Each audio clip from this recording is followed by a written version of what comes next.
Lock it. Lock it. No doors closed here. Oh, yeah. Old houses, man. Is your house old? It's like a 60s ranch. So, Cute. Love that. So not this kind of old. Which Not I love. this old. No, but I like this old. I love a 60s ranch as well. I love our house, but I do. My husband would be salivating right now. Really? Oh, he loves just character. He loves character. Just dilapidation. Yeah. I mean, Deferred maintenance, we call it.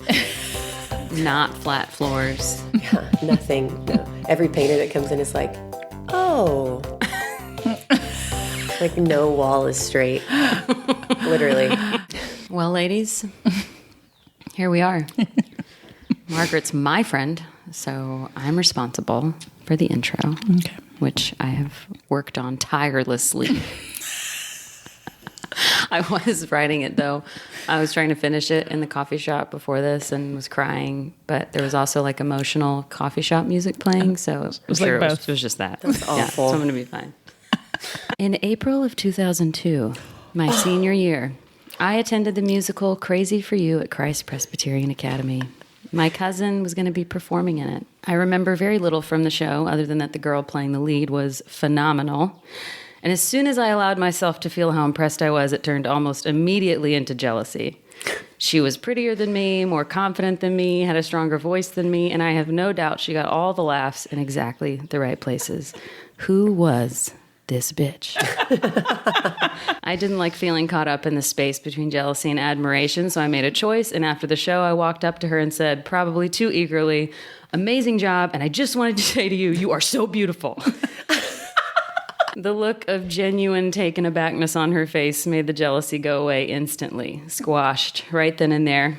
That could have been the extent of our interaction with each other, but about 1 year later, that same cousin was in a near-death car accident that put him in the Vanderbilt ICU for weeks. A group of us dropped our daily routines at college and holed up in the lobbies and hallways of the hospital for days. Outside of the sweet moments, Margaret and I shared singing Rufus Wainwright harmonies at my cousin's bedside, praying for a miracle. What I remember the most is laughing a lot. Our connection was effortless. My cousin recovered, clearly, because of the harmonies. And we've stayed in touch ever since. Even though we don't see each other often, it comforts me to know she's out there. Especially in the fogginess of motherhood.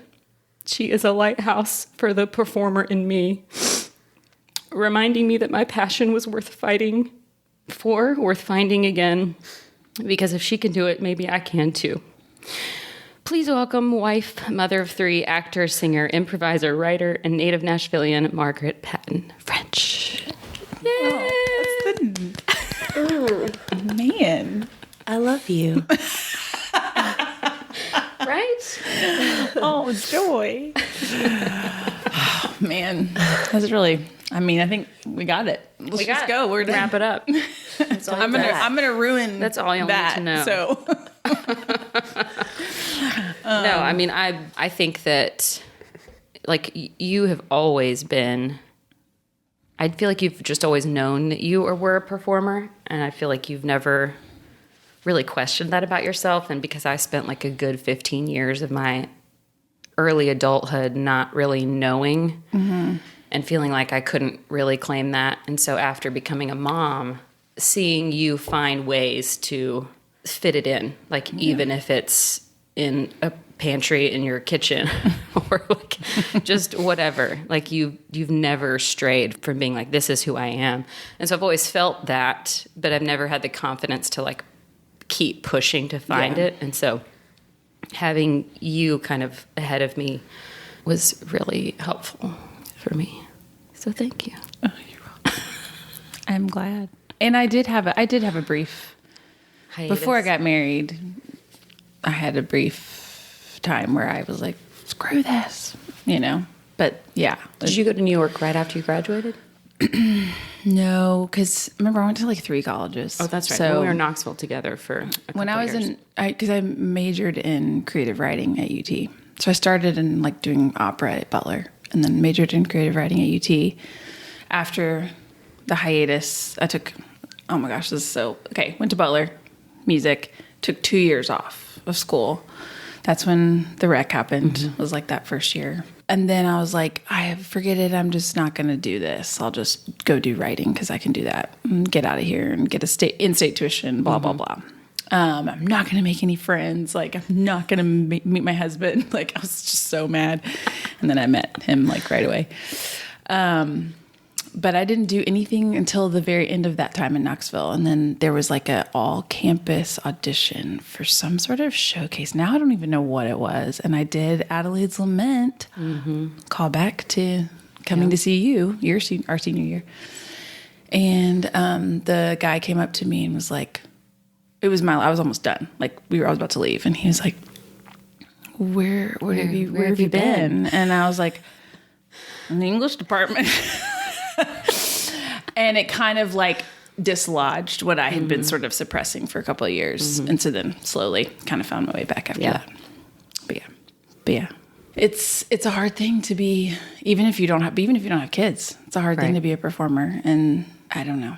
I still sometimes question, like, is this legitimate? Am I frivolous? Am I, it's, yeah. Well, don't give up for my sake. Okay. Please never I stop. won't. I mean, I'm almost 40. It's like there's no turning back at this point. We're here. We're full-blown adults here. Still acting ridiculous. I do improv like on a weekly basis. So this is locked and loaded, I think, at this point. When did you move to New York, did you say? Oh, yeah. Sorry. So like college, then 2 years off, then second college at UT. And then I met my husband. We moved to St. Louis for his job. We got married, moved to St. Louis. We lived there almost 4 years. And then we were like, let's go. Oh, I got another degree while I was there, by the way, in musical theater in St. Louis. No big deal. And then we were like, let's do it now. So we moved to New York we were 27. And then we were there until the end of 2014. Cool. We moved back here. Got it. Reluctantly. Mm-hmm. I did not want to move to Nashville at all because I'm from here. I mean, it's a cool city, but I was like, there's more out there for us. Sometimes it can be hard to live in your home. Even now, I'm glad we're here now, but it can be hard to live in your hometown. It's even when it's sort of big. Yeah. It thinks it's bigger than it is, though. Let's be honest. Yes, it does. Yeah. So I was reluctant for a couple of years. Both of us were kind of like, what are we doing here? But now we're glad. Well, and then you have kids and you're like, oh, thank God we've got family. Yeah. Yes. Help. Both of our families are here. So, and I have a huge family and he's an only child. So yeah, she's one of 9. Yeah. I have 8 siblings. Isn't that insane? Yeah. Your face. Well, I love that. I just want to ask you. I want to ask you a lot of questions, which I guess is the point. Yeah. But it's sort of like questions that you ask at dinner. So I don't know that it's good. Not You know what I mean? questions. Right. Yeah. Like, what does your husband do? Were you acting in New York? What are you guys doing? Where did you live? Yes. What part of town? What was your apartment like? In Astoria, in Queens, working. Yes, he does have a job. And I was acting in New York. Yes. I mean, insofar as I got a job here and there, I was acting. So yes, got it. Pounding the pavement, doing that thing. Oh, no. So, how was your week? How was your week? my week, it was good. I did a one-woman show. Yes. How did it go? On Thursday night, and it was a lot of work, and it was the best one I've done for sure. I feel really good about it. Good. Yeah, I feel like I had something to say this time. It wasn't just, let's sing some songs. Mm-hmm. It was like I was almost more focused on the in-between the music, since were you a part of both of the other ones, or just the last one? Just the last one, okay. I think. It was, I feel like proud of those other ones, but this one was like, I feel like I was mining something and ended up discovering like maybe a thesis statement for life. Yeah. What was the message that you felt like you were getting across this time? Just that like we are made for connection. People, like we are made for love, whether that's like romantic or not, or like this is just, it's really hard to do relationships and to be friends and all that, but that's where like living gets done, you know? Mm-hmm. And so sort of like everything was building to that. And I didn't necessarily set out to do that. I just set out to kind of be honest about certain things and tell embarrassing stories, and ended up, do you know how art creative process is? It's just like all of a sudden you're like, oh, this thing that I have, oh my gosh, you know? So, so that was good. That was so much of last week was that. And then this week is off to a rough start. Back to the bottom of the barrel. My kids are just, we're in an anti-school moment. They don't want every morning. They don't want to go to school. All three? Every single morning. Well, Vera, my daughter, 4, 6, and 8, right? Yeah, just all had birthdays within since December 28th. They've all turned their ages. That alone. Good God. I know. The amount of gift buying that has been done since December is like, oh my gosh. But the boys are just, I don't know. They're not feeling it. They don't want to get up ever. So the mornings are hard. Their mornings are hard. And so actually yesterday they woke up and I told Gavin the night before, I was like, I don't have anything going on. They're snotty. Everyone's getting sick. They're tired. They're just so run down. I feel like when they wake up, I'm going to tell them they're not going to school today. Mm. So they woke up and I was like, you're not going to school. We're going to go. We went to Radnor Lake and played board games, and I let them watch a movie. I was just like, y'all need a day. So we did that. But then today they were right back at their usual, you know.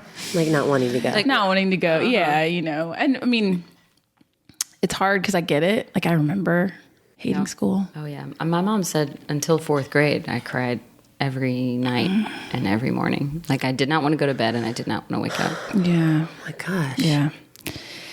Well, and I've had teachers ask, well, what were you like in elementary school? And I'm like, well, I was homeschooled, so I was out in the woods. Uh-huh. I don't know what I was like, but I do know that in middle school and high school, I didn't love. I liked components of it, but I didn't. So anyway, we're good. It's just we're in a season of resistance, and I think they're just changing a lot. Kindergarten's hard. Kindergarten's an adjustment, and I've got he's a wild thing, and so it's been hard for him. He started at 6? He started at 5. They all have mid-year birthdays, so he was 5.5 and did really well in the beginning. I think he's like me in this way. He's like, this is great. And then he got to January and was like, wait, what? I gotta still do this? How much longer? And then my oldest is a little more temperamentally suited, you would think, for school. He's pretty bright, and he complains about being bored a lot, but then that makes him disruptive. So just kind of trying to figure out how much of this is just total disrespect, and how much of it just needs to be redirected into some more challenging stuff, and how much of it can we, what can we do? I just want to help him thrive. So he's so curious and he loves to learn, but they both are having such a hard time sitting down in the desk. They just are having and the weather's been so bad. Anyway, that was the longest answer for how my week has gone that's ever existed. Sure, every mom's that's not true. Yeah. January, February is oh my gosh. This particular one. Yesterday was, it looked like it was 9 p.m. at 4:30. I was like, I don't understand what's happening or what time it is or what I feel. Sarah, how was your week? Well, speaking of yesterday, we had an event to go to that started at 9 p.m. Oh, dear. On a Monday. Oh, right. And it started sleeting once we got there. So, and the nanny that we had last night, or the one that only one currently, she... all the other ones have quit. Yeah, they're all she lives an hour away, and I was immediately oh, God. Anyway, it melted, so it was fine, but... Did she threaten to cancel? No. Oh, okay. No. She was already there. So I see. Gotcha. And she's so great that she brings these 2 giant dogs. And I'm like, it's fine. It's not. It's not fine. No, it's not fine. My house is covered in hair, fully. But anyway, I'm grateful. She's great. That's how much I like her. Yeah. Yeah. That's the stuff I'll endure for good childcare. I had the flu. I don't think that Parker had the flu. He was negative at one point, and then he just got better. He also had a flu shot, but that lasted forever. I feel so long. And oddly, it was the same week. I got the flu the week of our wedding, and then 10 years later, the same week, I got the flu again, which I thought was interesting. So you just had your anniversary? Is that me? Yes, this week. Okay. 10 Happy years. anniversary. Yes, thank you. It's a milestone. It's a milestone. That's a real good milestone. I like that. Y'all can do that a lot.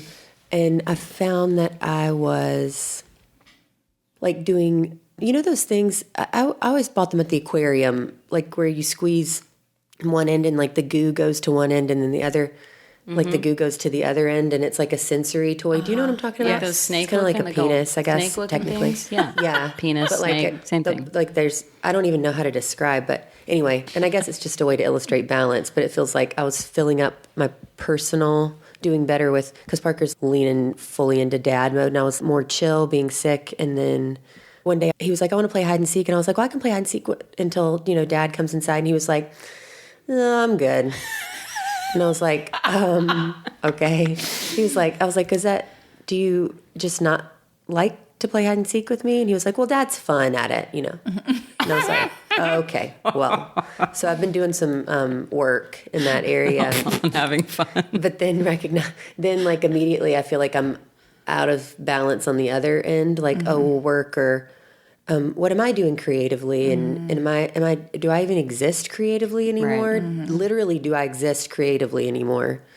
So, and now I'm going to address that, and then the other end will inevitably bloop to the other. Yep. You know. Yeah. That. It does. It feels like it's got to be one or the other. All I have from my week is that Ava had a sleepover at a friend's, and there was a birthday party the next day that both of them were invited to. So I was like, cool, you're just going to take them like to the birthday party the next day. And my friend was like, sure, yeah, I'll just drop them off. And so the next day I put Penny down for a nap and wake up to like a bunch of texts from both of the moms being like, the party is next Saturday. Oh. So I had a mom drop off 2 kids at someone's house. I ended up just staying and playing anyway. Oh, that's so funny. But that really felt good. That's good. Yeah. That is good. The admin part of motherhood is... Oh my God. I am not blessed in that department. That's where, like, I think that's the primary source of my rage is like not every day going and someone being, Eric, I really want him to say every day. It's amazing how you schedule things. I know that's so hard for you. Every day I want him to wake up and say, every day, just, it's amazing.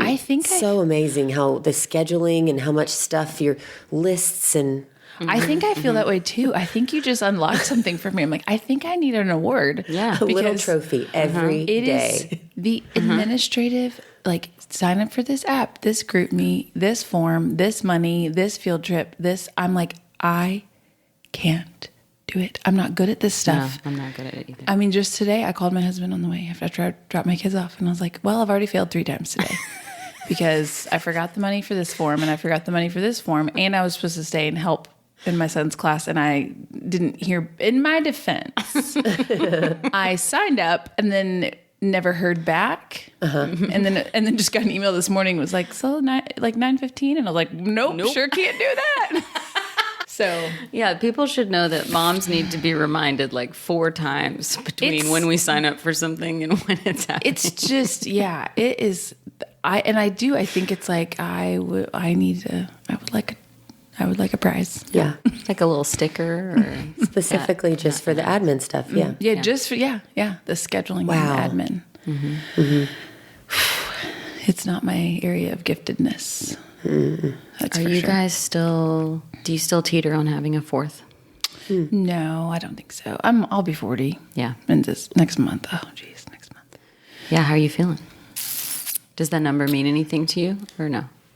It does and it doesn't. I mean, I feel 27 forever. I think that's the age I feel. Because that's when we moved to New York, and I think that's when a lot of things just went like into place. I have a little bit of like, I don't really want to get older. I'm not like, I'm so excited. I'm proud, you know. I would like to just be younger. Probably has something just to do with my immaturity. Yeah, I feel fine about it. Yeah. I mean, trying to decide how to celebrate, but I feel fine about it. Hey, Momcult listeners. Hey, Sarah. Hi, Joy. What are you thinking about eating? I've been trying to pre-plan dinners. I met this mom who said to do that, and then I've been doing it. And so 2 nights a week we do these like dinners, and then like 2 other nights a week I'm cooking dinner. And then I'm like, well, what am I going to cook for dinner? And when I need to figure out what to do last minute, there's a really good option really close to us. Can I guess what it is? Yeah. Okay, I'm going to guess that it's Mr. Aaron's Goods. Yes. And you can always use code Momcult for 20% off your purchase, which we should close with, but we're putting it here. 20% off? What? That's a lot. That's like almost 50. Might as well Carry be the 100. one. Yeah. You want a free meal? Tuesday through Friday, 9 to 2. They're open, and Saturdays, 9 to noon, or until when they sell out. They are at TKO in East Nashville. They have Gresh pasta, sauces, other specialty goods. They're family owned and operated, awesome people. That's MrAaronsGoods.com, MRAARONS goods.com. I'm using code Momcult for 20% off. Gresh. 100% off. Gresh. 100% off Gresh pasta. This is so good. I hope you guys enjoy this. Wow. We usually ask, what do you do to rejuvenate yourself or fill the well, or like, what do you, but I ask that later usually, but I'm going to ask it now. I want to know. It's interesting. I've been thinking a lot about the difference between like self-care, like getting a massage and taking a hot shower and things like the self-care that fills you up. That's actually kind of active and like takes a little bit of work actually to do. Like, I'm going to sit down and write, or I'm going to read a novel, or I'm going to like, those things are self-care, but they're not, the stuff that we sort of think of as self-care. I feel like that gets thrown out a lot. Right. You can kind of pick them up and put them down. Yeah. They're like soul filling, but they require a little bit from us, like a different kind of engagement. But really I find that's actually what I need most of the time, especially at this stage. My youngest is 4. So I'm not sleep deprived, or at least not the way I was, So trying to force myself to read, because I like to read a lot, and having time to do that again is a big deal. Anything creative, like performing each Friday night has been, since I became a mom, I've been a nice, like, when there was nothing else in the creative well, there was always that. You perform every Friday night?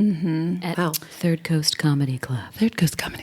Cool. Check it out. Yeah, Marathon Music Works. It's a great space. We usually sell out. Like, it's a really fun thing, kind of like a Second City or whatever. It's Nashville's version of that. So that is also one that does that. And then, making myself be still and quiet.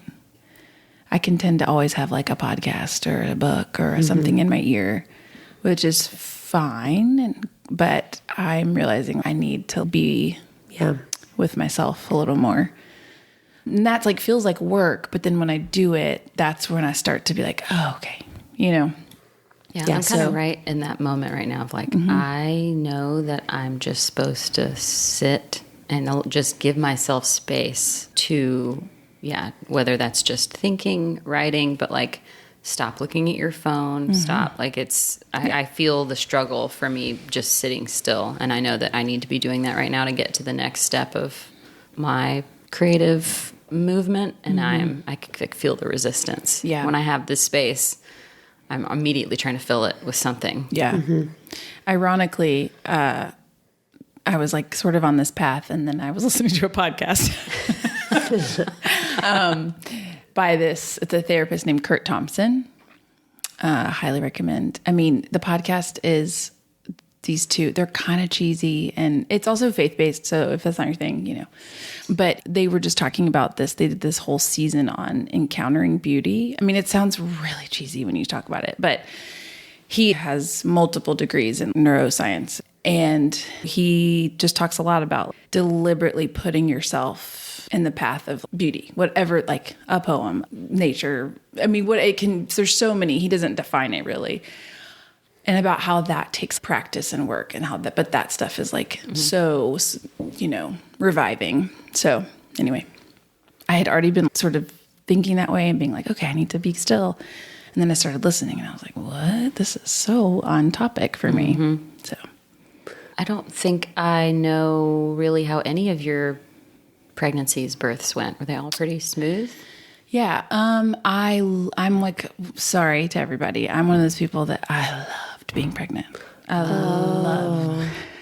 Get off my love being pregnant. I have no, I felt good on it. I was doing box jumps like the day before I delivered my son. Did you exercise the whole time? The whole time. We're thinking about having another one. I want to understand how, what, maybe, I think it's genetic, but go ahead. Tell us what you did. So I'm tall and I have a really long torso. Okay. I feel like I like to just say that sometimes. It's just like, maybe that's part of it. Love that. Okay.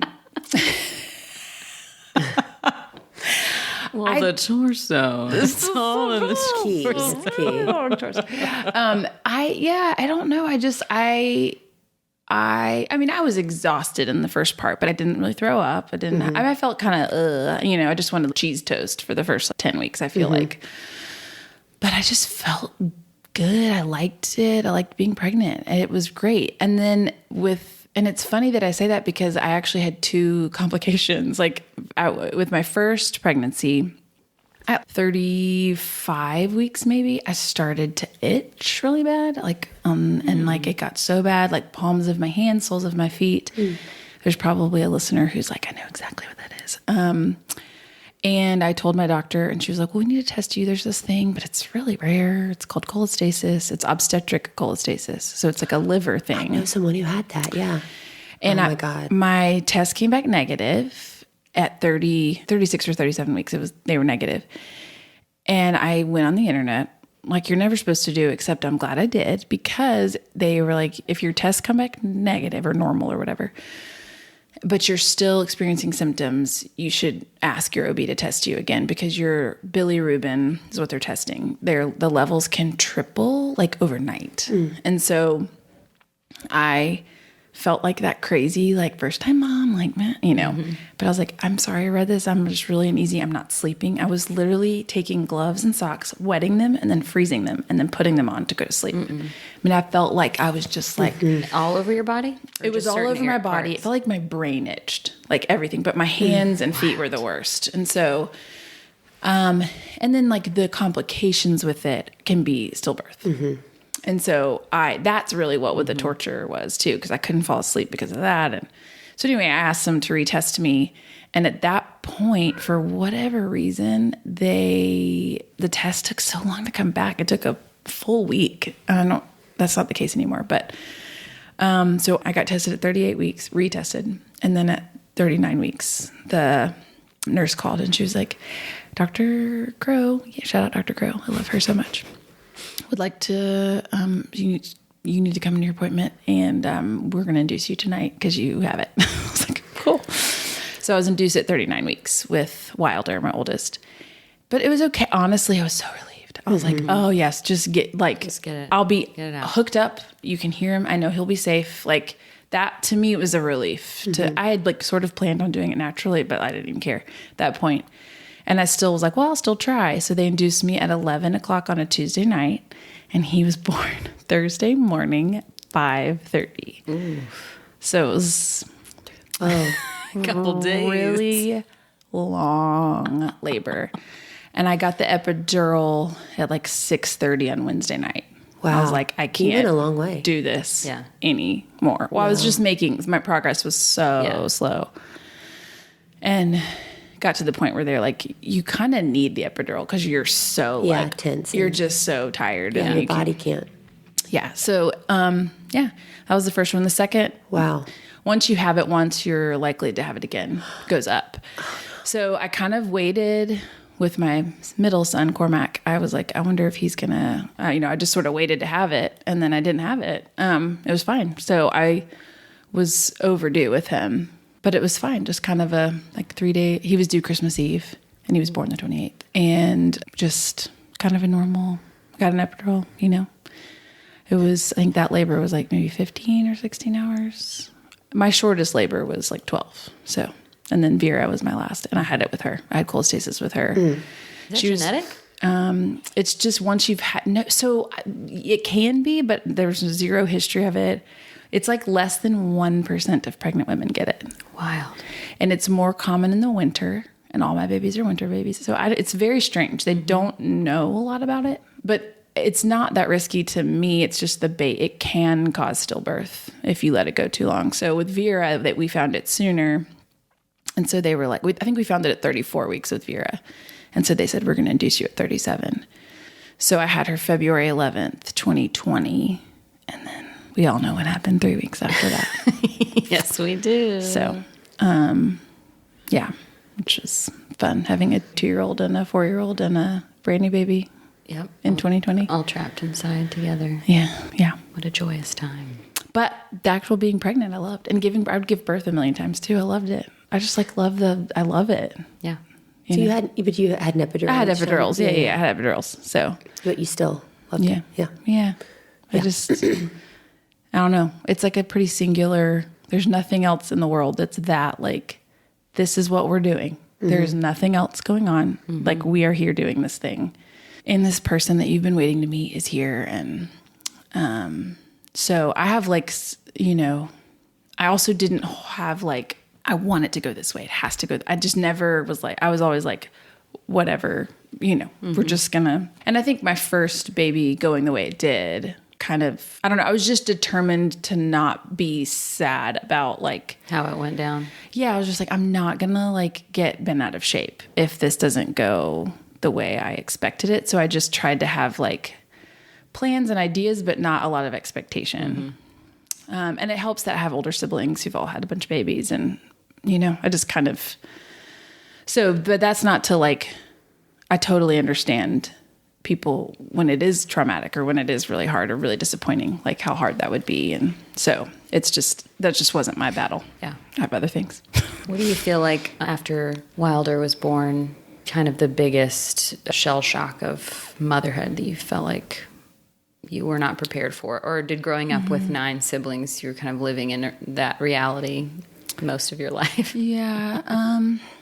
After Wilder, I think the transition from 0 to Wilder, 0 to 1 for me was the easiest transition because I was just really ready at that point. I had waited and I wasn't sure. We had been married 8 years. And I was a little afraid to have kids. And I think because I knew how great it could be, but I also like knew pretty close up, like how much work it was just being an aunt. And I think I was really scared of like losing everything. Like, I don't know. And I was really territorial about our marriage. Like I was like, oh, like I love like our life together. But then once we decided to have kids, I was just really ready, and I was ready for him to be here. And I was just completely like besotted. That's like such an old English word, but like, I could not believe that he was real. And that transition, I mean, breastfeeding was honestly, that was the worst part. That was the worst part because it was awful and I hated it. And I had these gigantic cans my whole life and they were worthless. And I hated them. I hated them. What are you here for? I was like, I've hated you since I was 12. Everyone says, just wait and then you can breastfeed. And then like, it was terrible. And I was like, this is terrible. I hate these. They're huge. Nothing fits. Like, so, Rip them off. So breastfeeding was really hard. That was hard. But I think just, like the normal stuff of like, I wish it was deeper than this, but like feeling just not at home in my physical body was really hard for me each time. Just like, after, you mean? Yeah, after. Yeah. I am not a bounce backer, like it takes so much work for me to feel like I could look okay again. And, I'd love to be like, I don't care. I'm a mom now, but I do care. Yeah. And so, that was hard. Like that was always hard. Every time that was hard. But like, I would say emotionally, Wilder was the easiest transition. Like I had a really good work year the year he was born, which is kind of crazy. And that was like a huge gift. I think that was like, I feel like for me, like that felt like the Lord being like, I value like who you are. Like this, like these things matter to me that you get to. And so there was just opportunities that I didn't expect that I got to do. So you're like, I'm doing it. I'm like, I'm doing it. The baby, and I'm working. I'm working. Yeah. It just felt like, I kind of felt like locked in. Yeah. Second kid was a harder transition. That was like like, what is happening? Why? You know? I know. Don't be scared though. We're all different. Most people have a harder. I feel like everybody I talk to says 0 to 1 is their hardest. So, I was like, he was a lot. Like he was a totally different baby. I mean, he came into the world screaming, and he didn't stop screaming for the first like 2 weeks of his life, unless he was nursing. And he just, but. I mean that, and like after 2 weeks, he leveled out. It was fine. I don't know. We moved when he was 9 days old. That was probably part of it. Yeah. So it definitely didn't help. When he was what, 9 days old? 9 days old, we moved. Okay. So I had a not quite, he wasn't even 2. I had my oldest was not 2, and then my other one was 9 days old, and we moved. Pass. Yeah, Okay. hard pass. How long after? Sorry, I'm just about. How long after you have the baby does the cholestasis? Do you keep itching? It itched for like by the first week, it's gone. Okay. It subsides. Your levels just kind of balance out. It's really weird. It's such a strange thing, and I don't know why I had it. Like, I have no idea. It's got to be some sort of punishment for something. Yeah. Well, everything What'd else you seems to do? be going well, so something has to give. I know, like her pregnancy was too easy. Here you go. Gotta sprinkle a little something in there. Yeah. She's enjoying this too. But I'm an anxious. I mean, one thing I've realized in my adult. I looked at one of my really good friends, like maybe I don't know, it's probably 10 years ago at this point. But I was like, I think I'm like an anxious person. I don't think and she was like, yeah, sounds about right. I was like, oh, did you know that? So, You recognize that? yeah. So 9 days old and you moved. yeah, and- we moved. It's just, I don't know. It was just, they both needed, I just wanted to be, I think I was so present for with Wilder. I was just like enjoying every moment. And then I had the second one, and I wanted to do the same thing with him. And then I couldn't because I had this other one. So I think I felt disappointed by myself. I was just so tired. I was so tired. And I think I had unrealistic expectations of how I was going to feel emotionally. Like I wanted to feel capable and not overwhelmed. And I felt incapable and overwhelmed. Yeah. For the first little bit. So that was just harder. How long? How long did you feel incapable and overwhelmed? Well, I think I might months. still be there. So, yeah, I mean, in some ways I'm still there. And in other ways it like got better. I don't know. I feel like 3 to 6 months is always like a pretty it's a pretty big moment. The first 3 months are like just What's life? Yeah. Yeah. So with my third, I had planned like, okay, I'm going to lean heavy into like, I'm going to ask for help. I'm going to do like, what is it? Like a lie-in, I'm not going to get it. I'm just going to enjoy it. I'm not going to put any pressure on myself to get back to the gym or do anything. And then the pandemic hit. And so all bets were off at that point. I couldn't get any help. And Gavin we were in a tiny house. It was probably the size of this room and had one bathroom, and he was working from home, and it was very stressful for him. It was very stressful for me. I mean, my kids were so little. Like now when I think about it, I have so much compassion for my past self because I'll probably get emotional because I think I'm still like working through like that time of life. It was just so hard. But I just, I'm like, oh, you had a 2-year-old, this little boy who just turned 2, this other little boy who just turned 4, and this brand new baby. And you were like, 2 weeks before that had been told you have cholestasis, you have to give birth. Like, all of your plans are like falling apart. And there was this one really bad day where, I ended up having like postpartum anxiety, like diagnosable. And it was, the way it manifested was I was just like convinced that something was wrong with Vera.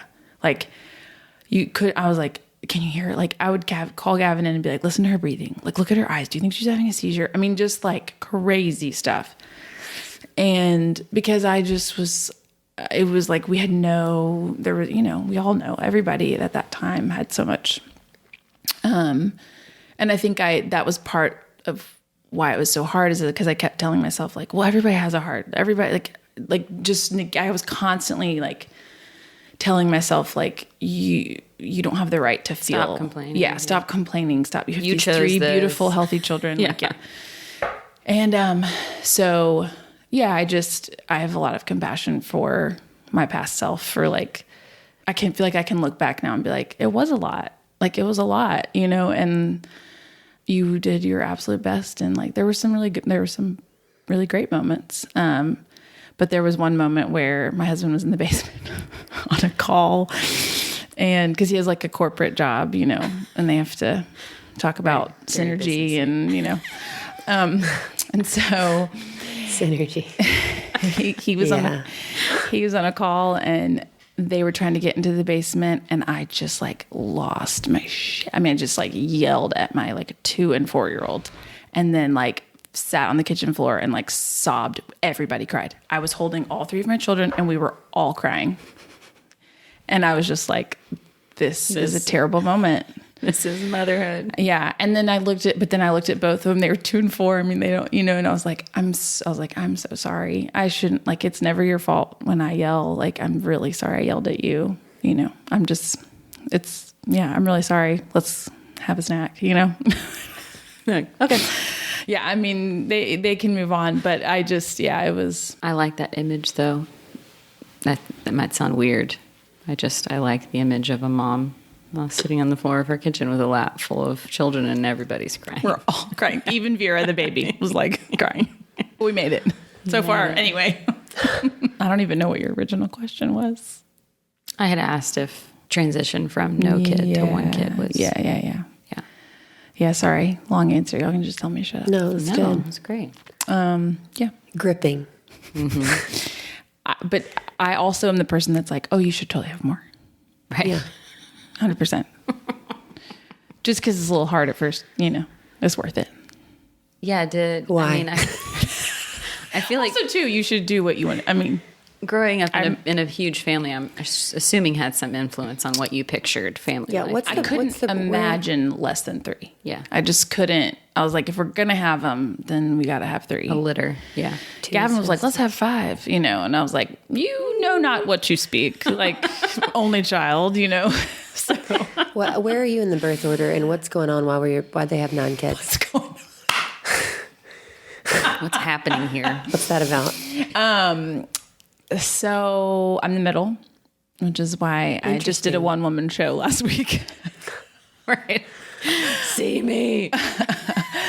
I'm the middle. It's girl, boy, girl, boy, girl, boy, girl, boy the whole way down. Weird. Real weird. Yeah. They're awesome. They're like, my siblings are some of my favorite people on the planet. One of my brothers was in my show, actually. They were my parents, you know, I don't really know. You can't even get a straight answer out of them. Like, it was just sort of, they didn't set out to have 9 kids or to have a huge family.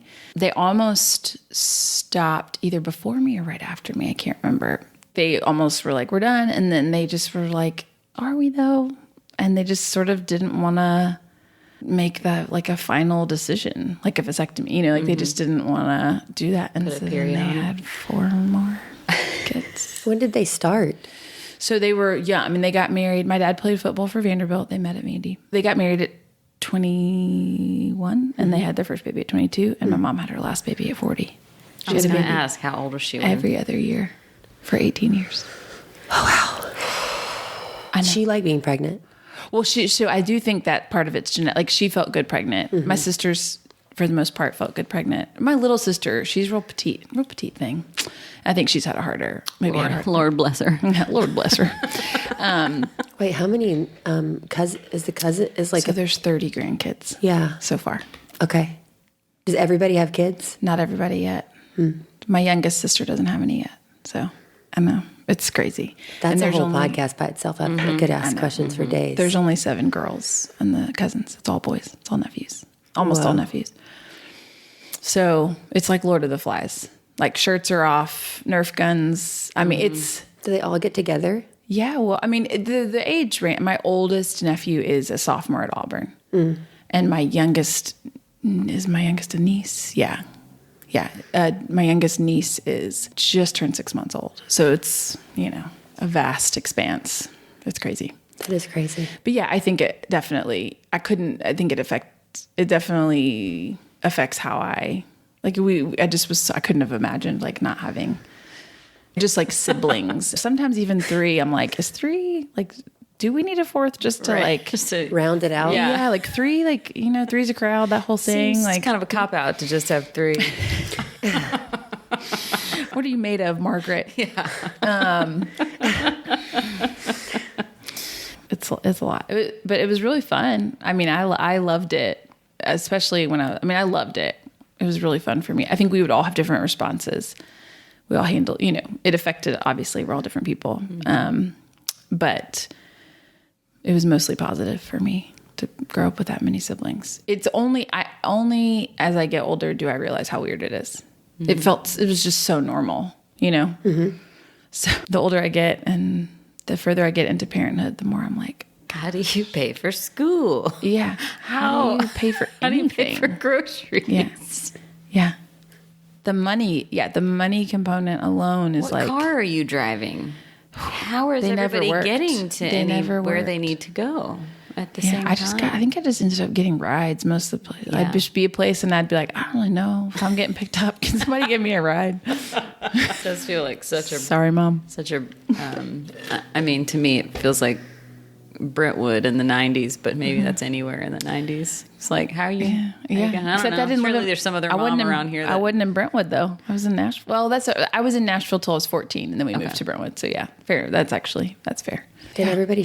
Sorry. No. Okay, I'll stop. No, you don't. After this, did everybody share rooms? Oh yeah, I shared a room with at least 2, sometimes 3, sometimes 4 sisters. So I mean, that's the other thing. Like sharing room, like there's no sympathy. I don't get it. I'm like, my oldest was like, am I ever going to get my own room? I was like, no, probably not. I mean, we don't have enough bedrooms. And so this is the way it goes, Yeah. I didn't have my own room. In fact, I had my own room. I think I've had my own room. If you add up like the years, because I got married so young, I think it maybe comes out to like 2 years of my whole life have I had my own room. When you consider like roommates, college, and then getting married. Yeah, I had my own room briefly in Knoxville in 2 different apartments, and that was it. I'll think about that. Like, how much of my life was I able to like just do what I want without considering anyone else's opinion about it? And I think it's never. Yeah. Oh yeah, 100%. Yeah. I mean, thankfully, I really like Gavin. So it works out, but like it is very strange. What do you feel guilty about with motherhood specifically, or the just in general the crime I committed? I'm just kidding. I think I feel the most guilty about. Can't think of anything. No. There's just so many things. I think I feel the most guilty about being overwhelmed. There's like. That you can't just handle it like it's easy. Yeah. I mean, this is what I talk about in counseling pretty much every time is like, why do I get so overwhelmed? What's wrong with me? And, I should be able to just do this when everyone's losing their minds. Yeah. And, I should just be able to be fine. And like, it's okay, everyone. Mommy's getting dinner ready. And, And I get so emotionally caught up in the storm. And it's been a lot better lately, but I just feel like, I feel so guilty that I get overwhelmed. I feel guilty that I get affected by, that. And I mean, Gavin one day was like, so you feel guilty that you are human? And I was like, well, yeah, maybe a little bit. Like, I think sometimes I feel like I'm not supposed to be a person. Like that I should be able to. Do you feel like that's a mom thing? Like when you become a mom, there's this thing that should come with that of like, I've got this. I think there's that. I think there's a lot without this becoming a therapy session. I think there's some like bad theology baggage. There's some mom baggage. There's some like personality stuff, like narratives I've told myself about like who I am that are actually not true. Because what I really want to do is just like hang out with my kids. Like I actually want to be with them.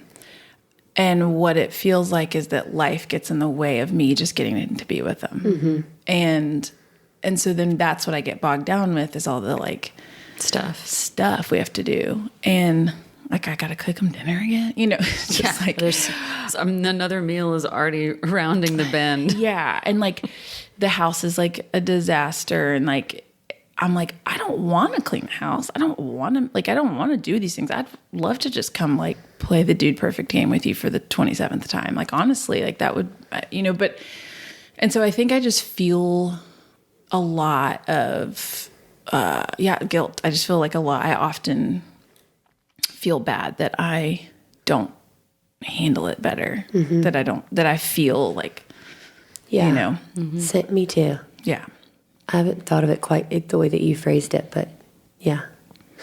Expand, please. Same.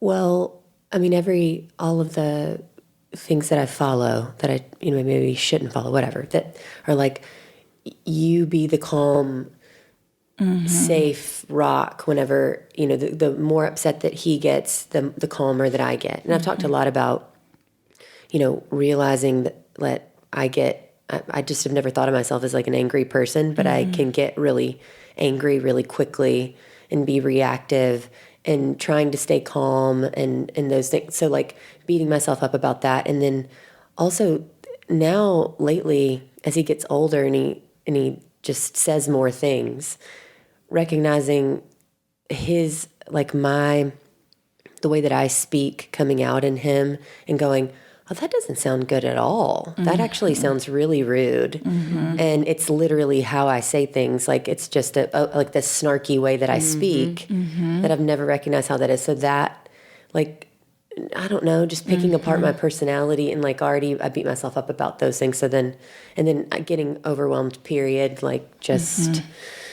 Yeah, and then knowing, I've done enough therapy to know, okay, I know that I should is not like a thing that exists, but I still think that deep down, but then I won't let myself think that because I know that I'm not supposed to think that. And now it's another should. And then I just, and then I go like, skip over it because I go, no, I know, I can't, I should this, but then I'm, actually that is the thing. I am thinking, you shouldn't be this way, even if you've had whatever trauma that made you feel this. That you're still whatever. So that's what I meant. Yeah, yeah, it is. I totally hear that.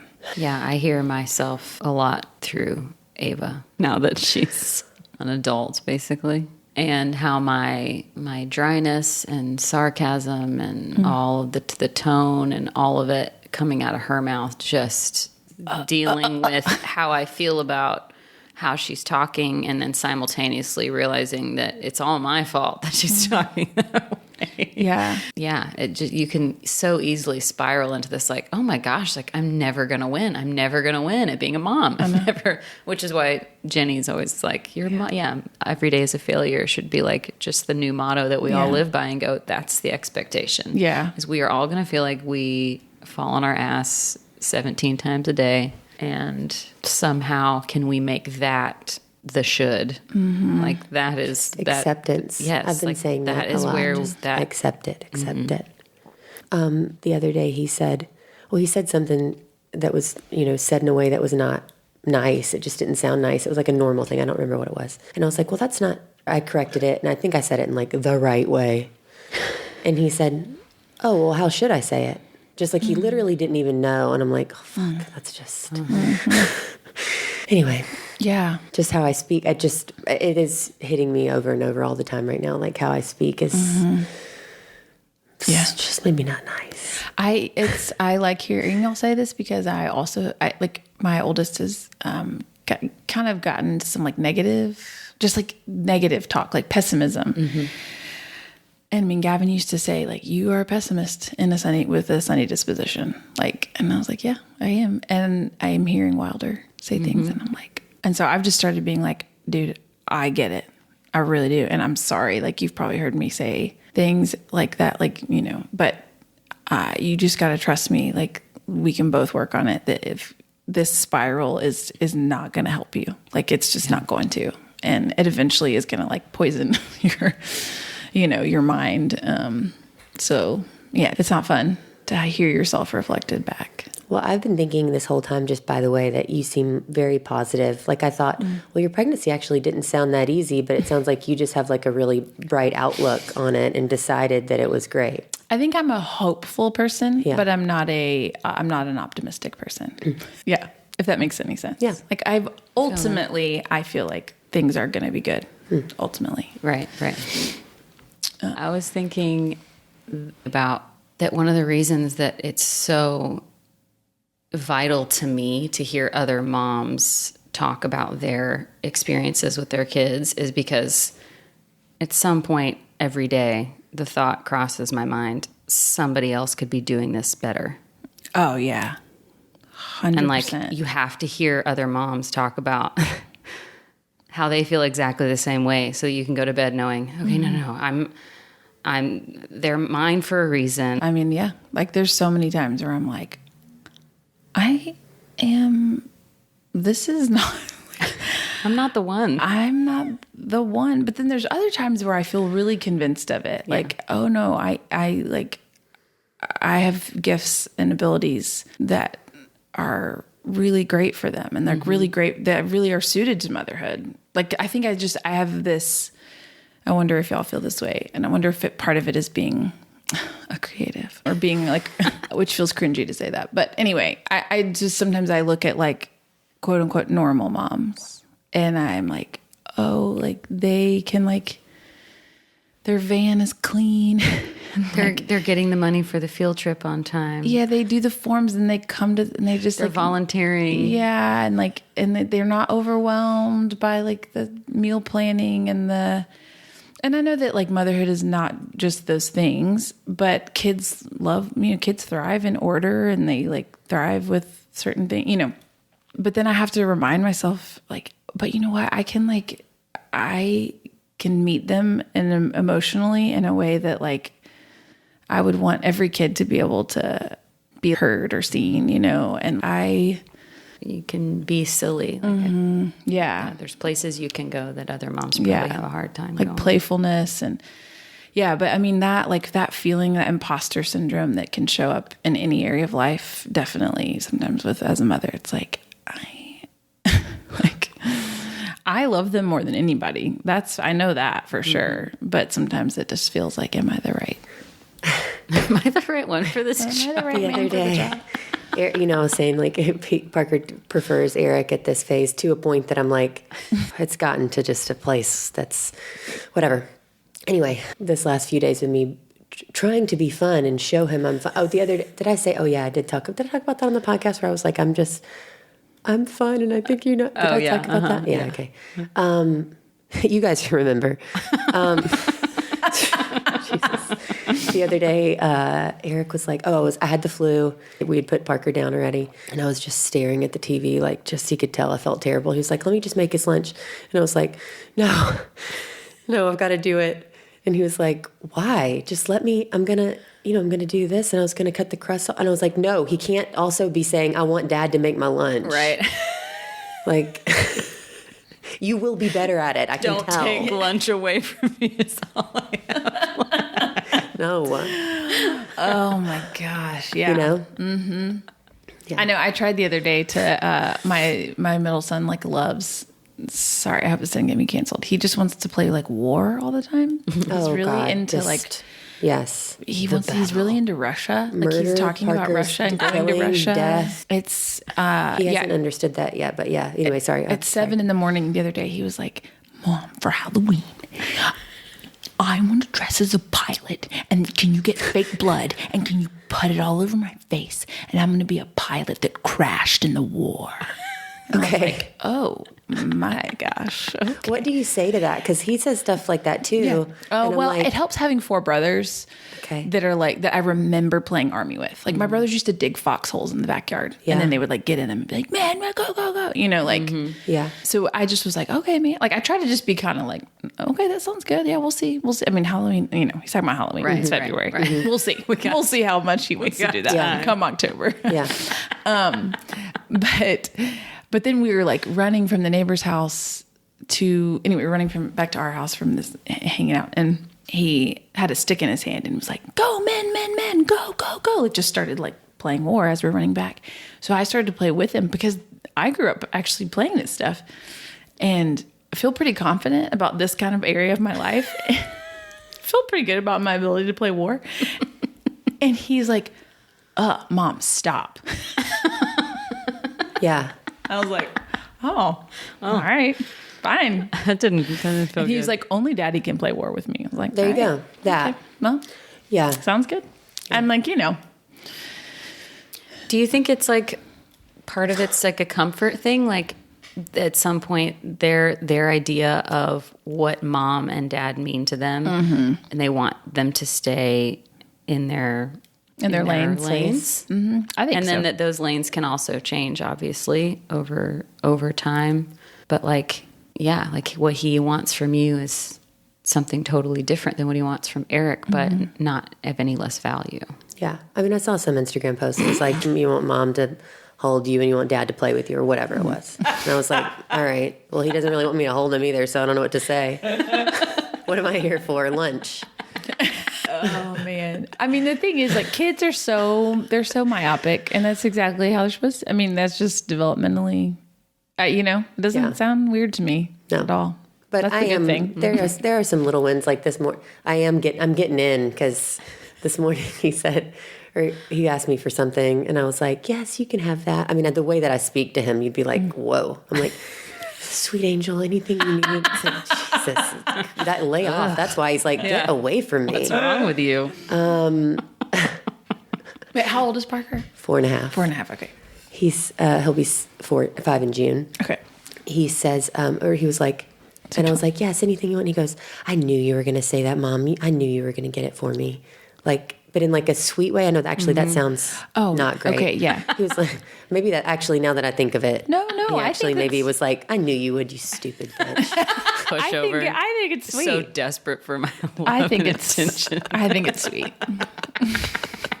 I was like, oh. I've got you wrapped around my finger. He's like a cult leader. We both look at each other all the time like, oh my gosh, what are we going to do? Oh, gosh. It scares me. Yeah, I do feel like Ava's getting more aware of the benefits of each of us and like who to go to. Mm-hmm. Yeah. Things like if it's about spending money on something, like I'm not, just don't even. She knows I'm going to send her to him right away anyway. And I'm also like, that if you ask him, your chances of getting it are way higher. Yeah. Same with him, she gets like options for dinner. If she asks me for dinner, I'm just going to start making her something. Yeah. Or just like go in and see what we have and pick the thing that you want and maybe cook it yourself. Yeah. Momcult, if you really don't know what to do in terms of negative consequences, one suggestion I have would be to visit Camel Express Car Wash, where the vacuums are super loud, and for most kids, it really freaks them out. So, clean your car and freak your kid out with the loud vacuum. I'm just kidding. Don't do that, but do text code Momcult to 30400 for a free best wash. You can use it at any location in and around Nashville at Camel Express. We have 3 locations in Nashville and 1 in Hendersonville, 1 in Mount Juliet. Check it out. Free mat cleaners, free vacuums, free detail air wands. And yeah, really don't freak your kids out with the vacuum. Well, do you have a funny story before we move on to pop culture? A funny story about my kids. Alrighty. Oh man, it's all the time. It's constant. That thing about the soldiers was pretty funny. Yeah, that's true.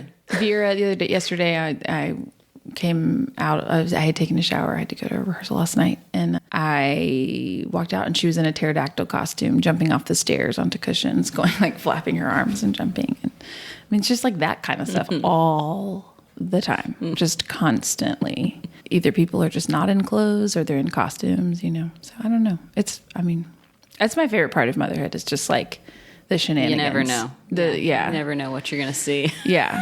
This morning, Vera was pitching a fit. She refuses to wear a coat, and she doesn't really want to wear she wants to be in dresses and sandals all the time. That's what she wants to wear, which is super cute in the summer. But this morning, she wanted to wear like these dressy like shoes, and I was like, you can't wear that on the playground. You're going to slip and fall. And so I got these like white hand-me-down Keds that someone had given us. And I was like, you can wear these. And she was like, but they're not pink. And I was like, here. And I brought her over to the crayon box. And I was like, you can color them pink. And I gave her a pink crayon. I was like, go for it. She was like, what? And so I just let her scribble all over them.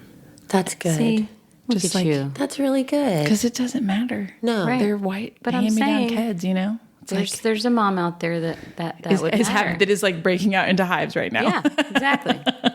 So So yeah, she drew all over her shoes, and I was like, "Do you like them better now?" She was like, "I do." I was like, "Okay, I'm great." like, cool. You gonna shut up now? Let's go. Get in the car. Let me ask you a question really quick. Do y'all think, or like this morning, Parker got really upset because the magazine of the gun that he brought in the car, it was like giant Nerf gun, had one bullet missing, and he needs the bullets to all be filled. And I had a bullet, but it wasn't the right color bullet. He wants them all to match. So he was crying, and it just really devastated. I think he's a little OCD. I'm not sure what that is, or if it's just little or whatever. But I was like, after 10 solid minutes of just really devastated crying, I was saying the right things ish, but then I was like, okay, we gotta stop crying. Do you think telling them to stop crying is like the worst? I don't ever want to do that. I've always, like, Eric said one time, stop crying, and I was like, you can never tell him to stop crying. I know. Like, Gosh. ever. I mean, I definitely say it. I definitely say it too. Okay, that's what I wanted to know. Have you ever said that? Oh, Yeah. 100%. But then I was like, when your big feelings are okay, but then I just felt so bad. Yeah, Yeah. that kind of stuff, man.